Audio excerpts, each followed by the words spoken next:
Hello there. Long time no see, I guess. I mean, this video is a great demonstration to how I post whatever I want, whenever I want.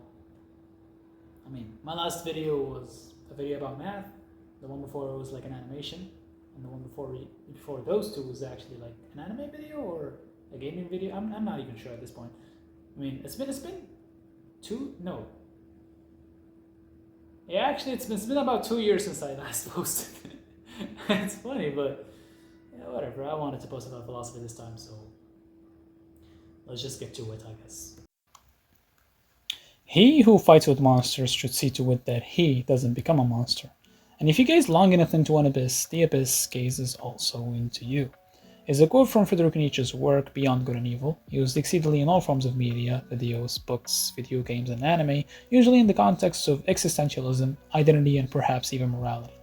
The first time hearing this quote from me was when watching some philosophy video about existentialism in the manga/anime Berserk around 3.5 years ago. It was a simpler time where philosophy was this freshly discovered domain for me at the time, and seeing existentialism for the first time in the form of this quote while talking about a manga that I greatly appreciated was indeed a great transition from casual philosophical observation to a completely altered lifestyle. For me at least. The text is easy to understand, superficially at least, and it's easily seen in all forms of media as stated before, like how a hero becomes a twisted lunatic due to dealing with ruthless monsters all of the time in some fictional setting, and the struggle to keep their sanity or at least sense of morality intact. Gus from Berserk fits greatly into this category.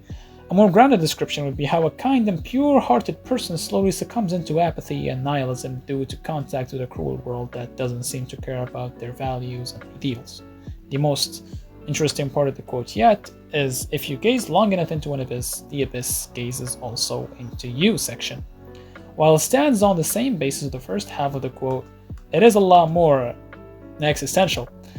It's easy to imagine the first part in a situation where some melancholic hero is fighting evil with his blade and fighting the one that's creeping into his soul, while the abyss thing is a lot more unsettling, to say the least. It's a lot more abstract and you wouldn't simply be satisfied by imagining an abyss with eyes, but it is a good symbolism to begin with. Or just schizophrenia. You see, the gaze thing isn't only about seeing or noticing, it's about witness and recognition. It's like the abyss is actually gazing into your soul, your core, your will, your purpose. Matter of fact, it's a lot more like it's actually gazing from within, and not from outside the fortress, meaning that the darkness is actually internal, not the opposite. You might call this projection, but really I'm a guy who was reading his interpretation of some huge philosopher in the 1800s without proper academic training. What do you expect? Either way, I still think this is an interesting way to look at it. I'm not sure why exactly, but at some point through my own self-reflection, I remember this quote, especially the abyss part, and I always felt resonance with an internal struggle that revolved around the question, have I succumbed into darkness? Or, in simpler terms, rather to avoid being labeled as cringe, am I a good person anymore, or have I actually become a bad person? It's only natural to ask these questions for people with conscience. Although now I barely care about the answer to that question, I still think reflecting on it is a good starting point for self-awareness and self-discovery. The essence of that question resides in the fact that us becoming bad people isn't because we got influenced externally, but it's rather because some of it resonated with some rotten core we hide deep within. Without even realizing it, that makes it a battle from both directions. You're not only fighting a cruel world while protecting a set of ideals, but you're also trying to shut down evil that's coming from within your soul and mind. And the realization that humans are actually evil in nature is what hits hard. Because the greatest agony doesn't come from tragedy or conflict. It comes from our illusions, or I'd rather say beliefs, getting shattered. Now, I'm not saying that humans are evil in nature, or even good in nature. This is just me talking from the standpoint of someone trying to understand that question exhibited by their internal monologue. And really, it is menacing, terrifying even. But you quickly either come back to believe in the illusion that you are a good person, for comfort's sake, or actually go looking for an answer. Or at least tell yourself that you're trying to. For me, I've rather quickly abandoned the question altogether, because really, it didn't actually matter. Good and evil felt too binary for me. I've rather hated the black and white worldview, a rather extremist but especially simplistic way to see things. But that simplicity criminally erodes significant details and nuances in people's personalities and psyches. That's why it's rather better to see the world in shades of grey. Although you have already abandoned the black and white view, it's actually deeply rooted in your philosophy now, since You actually see a mix of both, somewhere in between, a middle ground. The darker the shade, the more evil the person is, and vice versa. Most people settle here, but really this was still too one-dimensional for my liking. I might sound like I'm trying to be complicated, but the truth is, people are complicated. Everybody's different, and when you get a close-up, you figure out that every person who had their own journey and set of experiences consequently hold different values and reactions to situations in life than everybody else. It's only when you zoom out to populations that people really seem to look the same, and thus treated the same, which works in professional settings and social gatherings, but when trying to dissect meaningful connections, it becomes rather important to take into account those details. The details that makes you, well, you. Good and evil being multi-layered rather than simply shades of grey is rather too theoretical for most people. I mean, not everyone is out there trying to figure everybody out and how they function. People get their own basic understanding of psychology and Freudian analyses in order to get around people and get their life together. Not for a bigger meaning, not for some bigger purpose. However, ditching the good and evil debate makes us look further to who someone really is. You see, this whole thing revolves around judgment. That's a huge part of why I actually don't like it. Being judgmental automatically puts you on a higher moral ground that allows you to subconsciously belittle the person you're talking about and see them as inferior, which gets in the way of actual ontological and epistemological precision.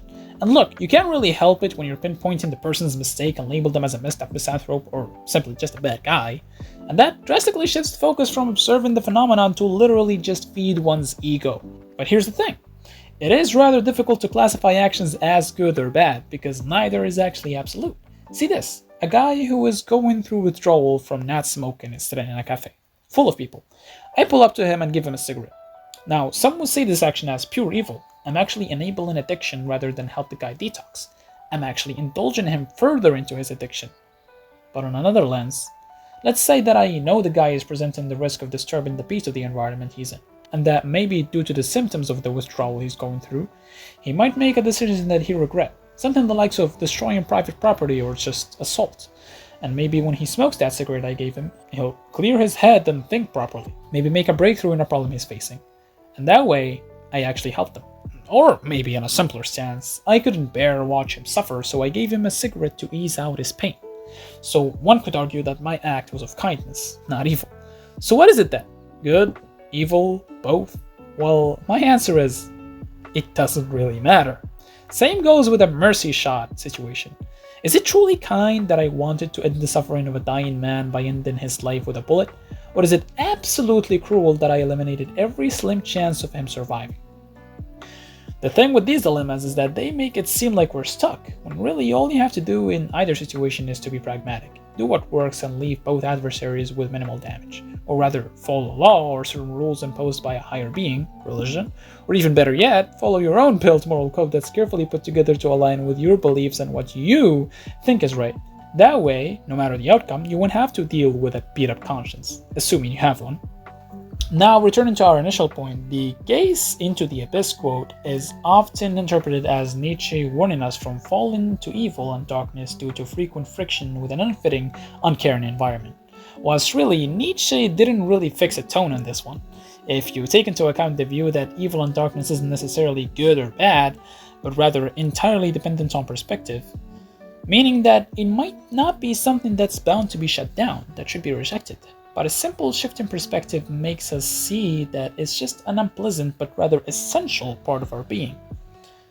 The abyss, often regarded as the demon in us that we should fight off and reject, is just a shadow of the face we like to show people around us in order to like us. We hide those traits that we think make us unlikable, unlovable, and outright an outcast. Shutting down those faculties and hiding them deep in the darkness stems from our desire to fit in, to be part of society and not get rejected. Not necessarily for materialistic gain or some other purely utilitarian purpose, but rather because being alone is just scary. We justify hiding ugly bits of our character by the rationale, if everybody were true to themselves and their nature, no one would have liked one another. And while humans are inherently selfish and egotistical, we often forget that hiding set traits doesn't mean they're invisible forever. With time, circumstance, and the unpredictability of situations in life, they unveil, expose themselves. one by one. Being in contact long enough with a person makes us actually get closer to see them for what they actually are.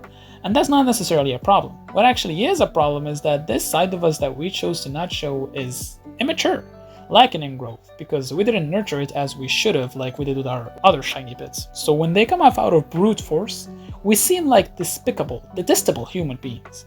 My stance is that if we actually face our abyss, look at it in the eye, and hold uncomfortable eye contact with it for long enough, it'll gaze back.